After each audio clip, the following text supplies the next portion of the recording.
cuidando todos los aspectos de cumplimiento, y de control ambiental, de inmunoterapia y de fármacos, mejoran. Y los síntomas que inicialmente se controlan son los relacionados al asma. Y los síntomas que persisten habitualmente con el tiempo son los de rinitis.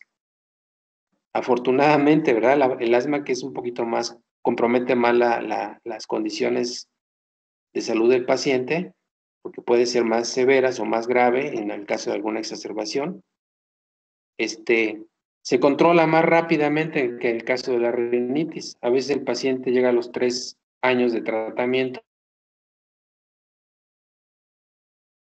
prácticamente síntomas de asma, y aún todavía quedan algunos síntomas muy leves de rinitis alérgica, pero es variable. Pero depende básicamente de todos sus factores y de la carga genética que tenga el individuo para poder evolucionar favorablemente o tener alguna recaída inmediata, mediata o tardía. ¿Alguna otra preguntita? Doctor, una duda. Entonces, ¿un diagnóstico de hiperactividad bronquial sería solo un diagnóstico de asma mal hecho o incompleto? No, no existe el diagnóstico de hiperactividad bronquial. O sea, es algo que utilizan muy comúnmente los médicos. Este, la hiperactividad bronquial es un estado, eh, se puede decir, anormal, o sea, fisiopatológico. Habla de la fisiopatología de una respuesta de broncoconstricción exagerada por un proceso de tipo inflamatorio, ¿sí?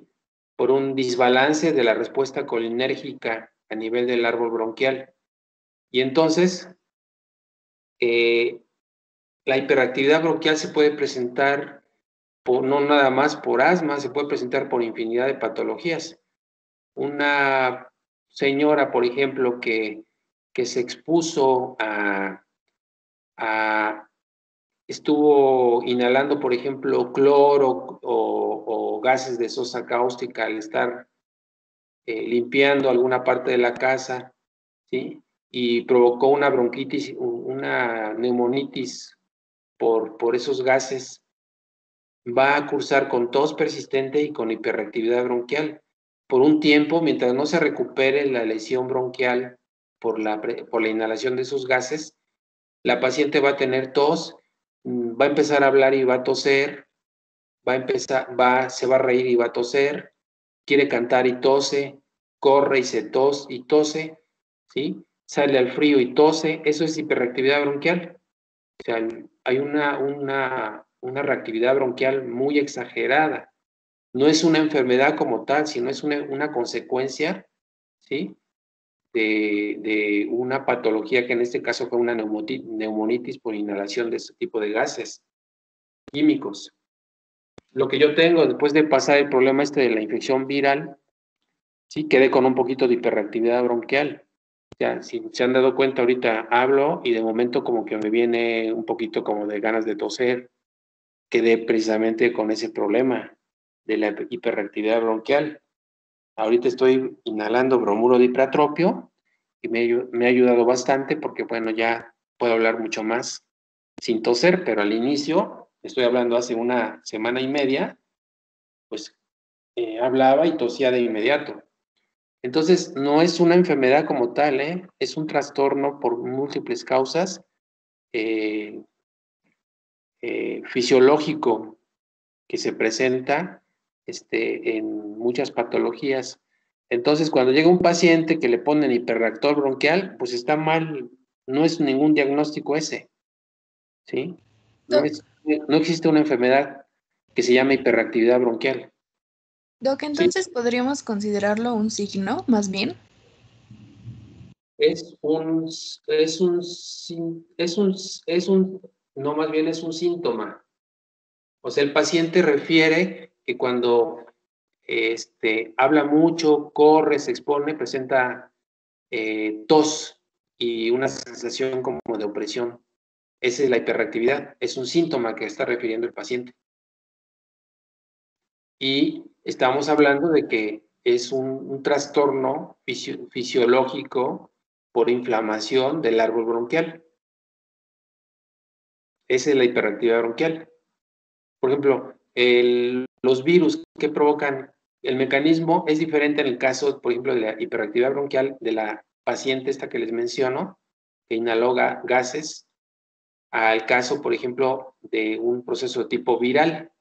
Eso se ve mucho también en los lactantes que hacen bronquiolitis. Recuerden que los niños, los bebecitos que se hospitalizan con dificultad respiratoria, muchos de ellos cursan con bronquiolitis por virus incisional respiratorio. Están 1 o 2 días en el hospital con sus nebulizaciones, con sus cuidados generales, etcétera. Mejoran, salen con tos y a veces el paciente queda con tos 1 o 2 meses y poco a poco se le va quitando. Queda con esa lesión residual secundaria a la infección viral. Recuerden que los virus se meten a las células y dañan a estas células. ¿Qué pasa? ¿Cuál es la fisiopatología de la hiperactividad bronquial secundaria a la infección viral? Lesiona precisamente los receptores muscarínicos, ¿sí? Hay receptores muscarínicos tipo 1, 2 y 3. Y habitualmente los receptores muscarínicos tipo 2 tienen que ver con la regulación del tono del árbol bronquial. Entonces, si estos receptores muscarínicos tipo 2 son afectados por el virus, pues entonces hace que ese tono del árbol bronquial se vea alterado transitoriamente por un efecto secundario al proceso de tipo viral, inflamatorio. Y por eso es que el paciente presenta ese tipo de tos persistente después de haber salido de un cuadro de bronquiolitis.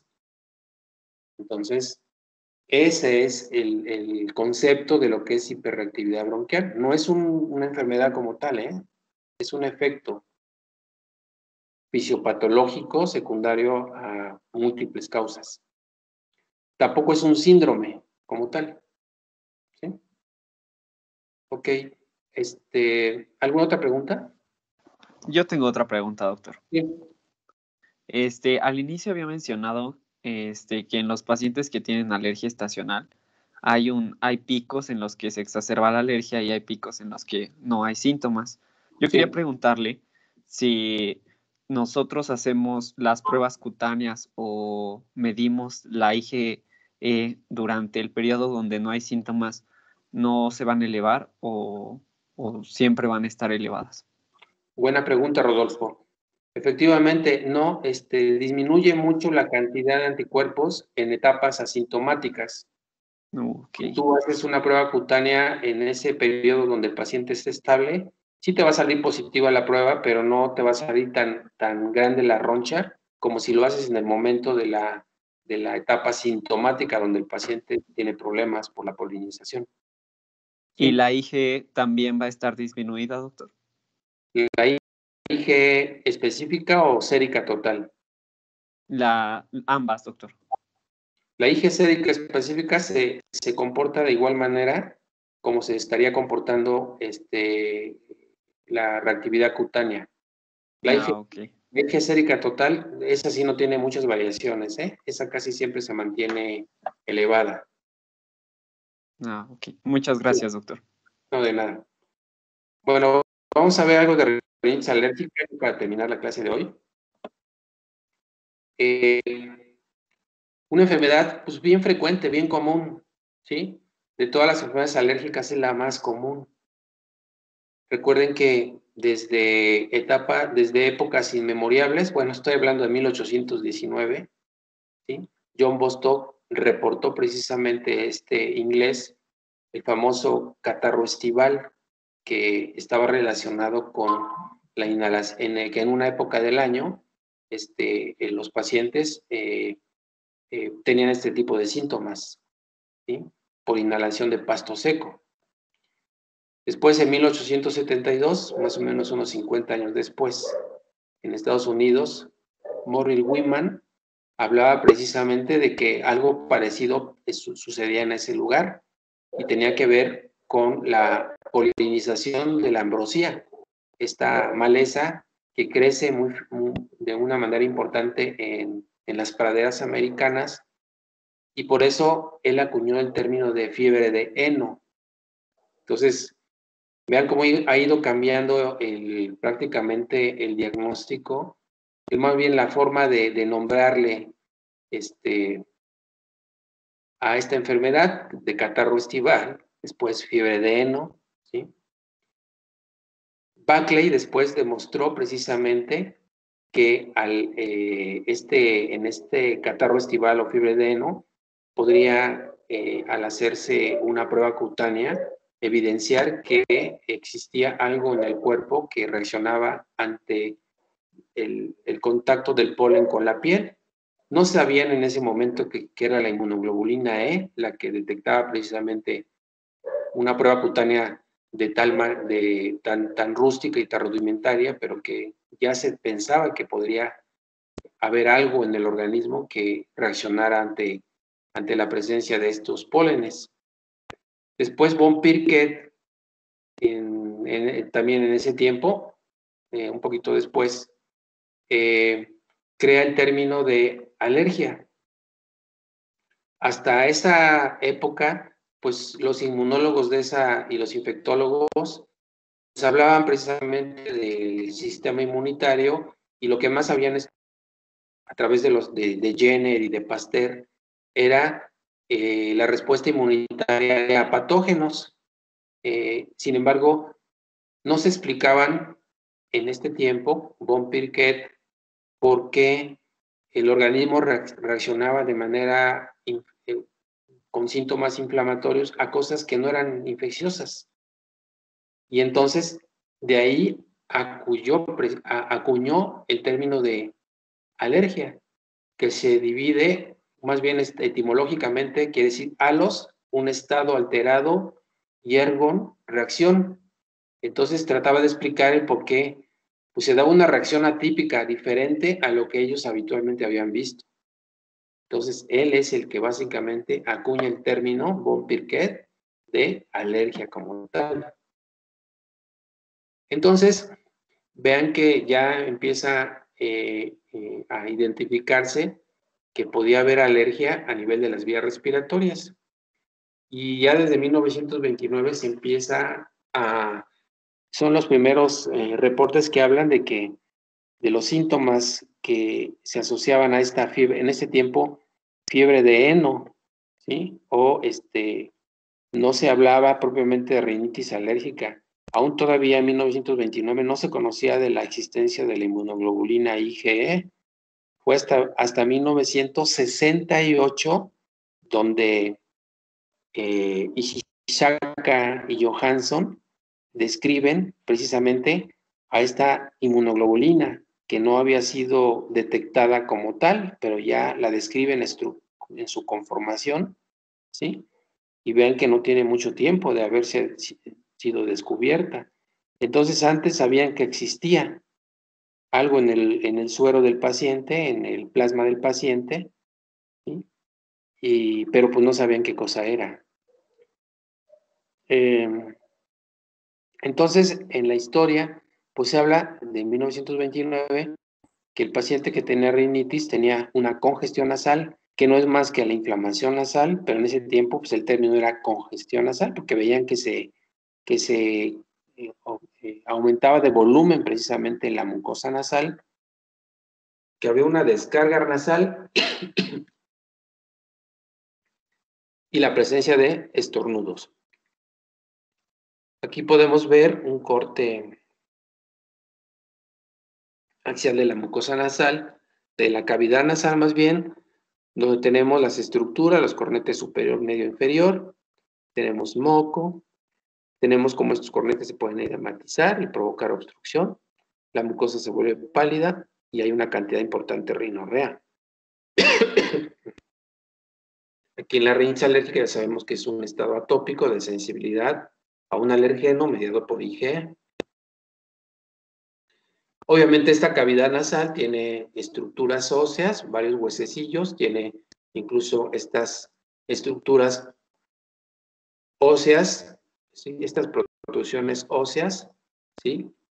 Con un revestimiento mucoide, que son los cornetes. Obviamente estos cornetes tienen una función importante, que son precisamente aumentar la superficie de la cavidad nasal para poder calentar el aire que respiramos, al mismo tiempo también, perdón, humedecerlo, y junto con el moco y las vibrisas, servir de filtro para que no pasen las impurezas a nuestras vías respiratorias inferiores.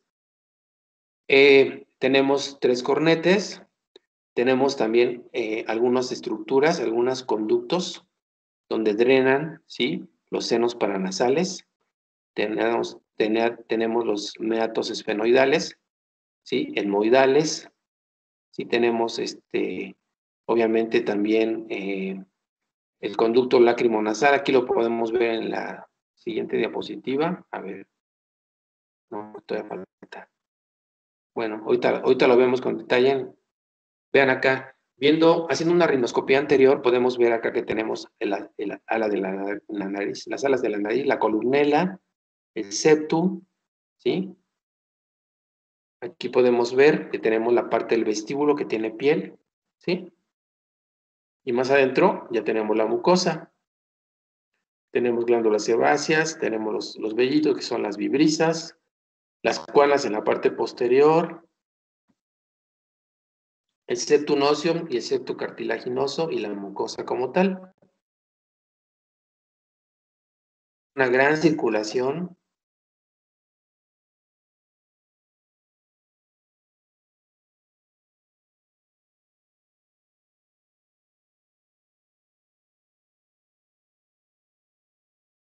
Caray.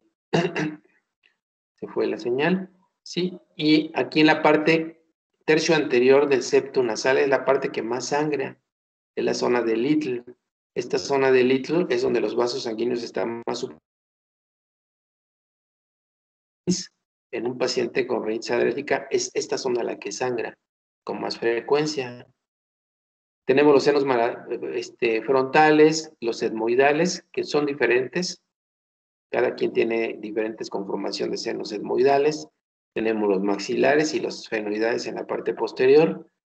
Tenemos los conductos, un complejo osteomeatal, ¿sí?, que tiene un meato medio, donde drena la región frontal, maxilar y el nodal anterior de los senos, ¿sí? Un proceso unciforme y un infundíbulo etmoidal. Y aquí lo podemos ver, esta es la imagen que les quería mostrar. Aquí tenemos los cornetes, ¿sí?, superior, medio, inferior, que están cortados acá, ¿sí?, para poder ver precisamente estos ósteos, estos pequeños orificios, ¿sí?, que corresponden a los drenajes. Por ejemplo, tenemos aquí esta región, estos que corresponden al ostium anterior etmoidal, al etmoidal medio, y estos al etmoidal posterior. Entonces vean cómo estas celdillas etmoidales drenan en estas zonas, ¿sí? Aquí en esta parte drena precisamente los senos maxilares. Y aquí en la parte más inferior, debajo del cornete inferior, tenemos precisamente donde drena el conducto lacrimonasal. Por acá, cuando nos ponemos alguna gotita de nuestras conjuntivas, drena por el lagrimal y se viene por este conducto y drena acá. Por eso es que percibimos el sabor de las gotitas, ¿no? En cuanto a la característica de la mucosa nasal, pues vean ustedes cómo tiene glándulas, ¿sí? Tiene obviamente un epitelio ciliado columnar, pseudoestratificado, tiene células de Goblet, ¿sí? Tiene glándulas basales, tiene una gran circulación sanguínea en la submucosa, ¿sí? Tiene colágeno, obviamente, fibronectina también, ¿sí? Y las células de Goblet, que producen cantidades importantes de moco. Obviamente, es importante el moco, ¿sí?, que esté presente para servir como un elemento antimicrobiano, porque tiene también enzimas, tiene péptidos antimicrobianos. Los cilios deben de ser activos para que movilicen este moco y no lo estanquen como tal. Y los complejos, los conductos, en el caso del complejo osteomeatal permeable, para que drenen los senos maxilares de una manera óptima. Cuando hay mucha inflamación de la mucosa nasal, obviamente estos conductos se obstruyen y como consecuencia podemos tener una sinusitis en un paciente con rinitis alérgica y complicar la situación, una sinusitis bacteriana. Entonces la rinitis alérgica pues es muy frecuente, es muy prevalente, afecta la calidad de vida, ¿sí? El rendimiento en el trabajo, tiene muchas comorbilidades como vamos a ver.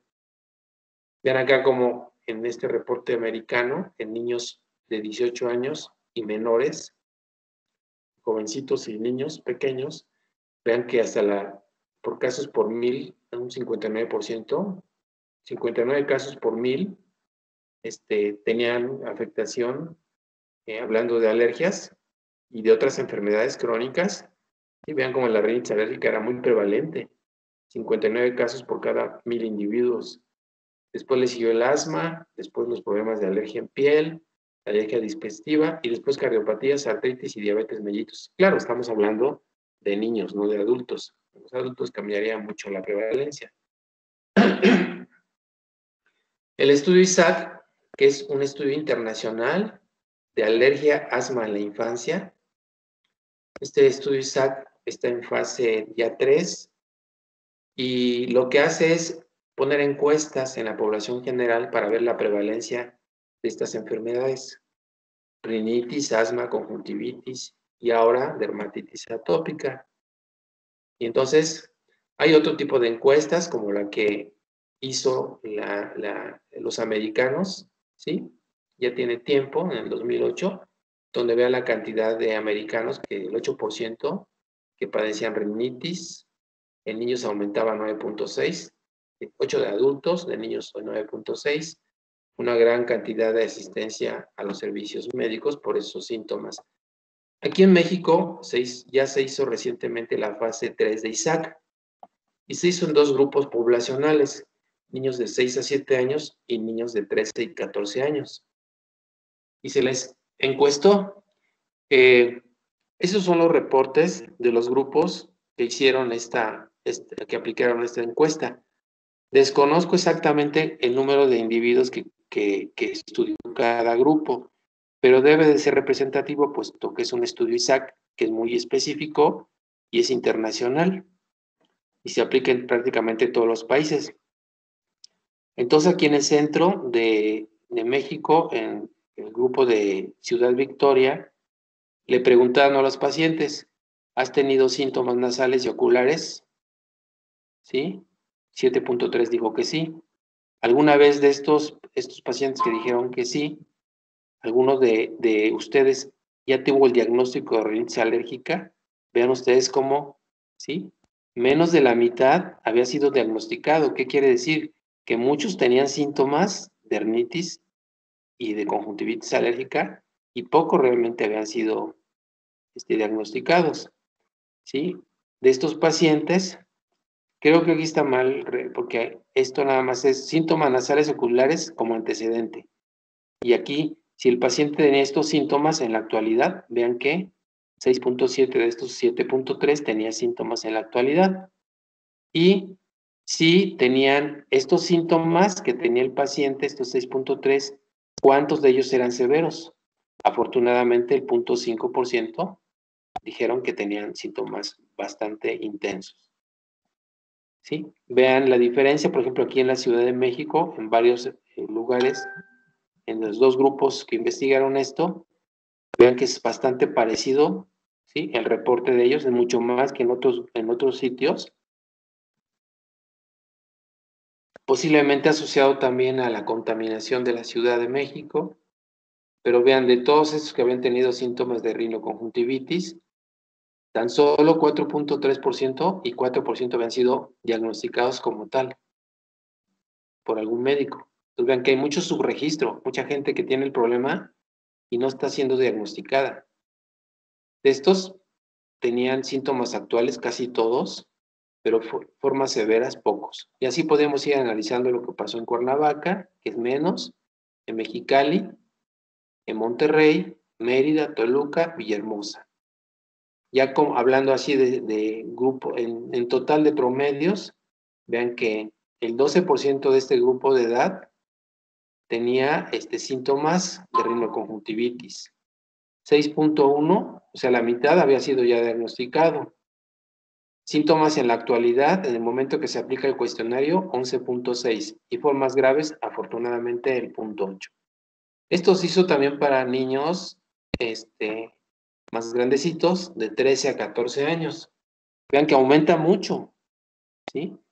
De los síntomas que referían a este grupo poblacional, el 17.6% presentaba síntomas en el momento, bueno, había tenido síntomas en el momento de la encuesta. 4.3 había sido diagnosticado. Aquí estamos hablando de una menor diagnóstico por los médicos que ven a estos pacientes. ¿Sí? Síntomas actuales de estos 17.6, 15.4 y formas graves, afortunadamente pocas. Entonces ven acá, ¿sí? Los diferentes reportes. También llama la atención, ¿no? La alta prevalencia en la Ciudad de México y en Mérida también, y en Mexicali también es bastante alta. Y aquí también, Isaac, en la última etapa, la fase 3, también en la encuesta, les preguntaba sobre datos de dermatitis y sobre asma. Entonces, estos niños que tenían rinitis, les preguntaban si habían tenido también datos de asma y datos de dermatitis. Vean acá, por ejemplo, en Mérida, que vemos que tenían una alta prevalencia de rinitis, ¿sí? De estos 36% de pacientes con rinitis, 12.6 tenía tan solo asma como tal, o sea, casi una tercera parte. Y dermatitis, menos de asma, ¿no? 8.3%. Veracruz no hizo este estudio, solamente lo hizo para asma en niños de 13 a 14 años. ¿Sí? Algunos son completos, como el de Ciudad Victoria, donde asma 8.5, rinitis 21% y dermatitis 2.1. Y para niños de 13 a 14 años, 14.4, aumenta con respecto a la población pequeña, 34.9, bastante alto para rinitis, y para problemas de piel 4.8. Y vean aquí, hacen en el Distrito Federal, en la parte norte, sureste, centro, en Tijuana y en Monterrey. Y bueno, hasta acá le dejamos, ¿sí? Continuamos la próxima semana. Esperen a que les suba la tarea el día de mañana, por favor. Va a ser un cuadro, un caso clínico. Les voy a presentar un caso clínico y ustedes me van a hacer el análisis del caso clínico, me van a poner el diagnóstico y me van a poner el plan terapéutico, ¿sí? Obviamente va a ser relacionado con rinitis. Entonces, quiero por favor que me hagan el análisis muy concreto. La idea es que redacten las cosas de una manera muy objetiva. No quiero que me pongan dos planas, ¿sí? Sino de una manera muy objetiva, qué es lo que tiene el paciente, cuál es el plan, ¿sí? Cómo lo abordarían, qué tratamiento le darían y cuál creen que sea el pronóstico. Entonces, se los subo el día de mañana para que me hagan favor de contestar el resto de la semana, ya para que lo tengamos como tal el reporte del trabajo la próxima semana, obviamente antes de su clase. Entonces, estén pendientes de esto. ¿Alguna pregunta?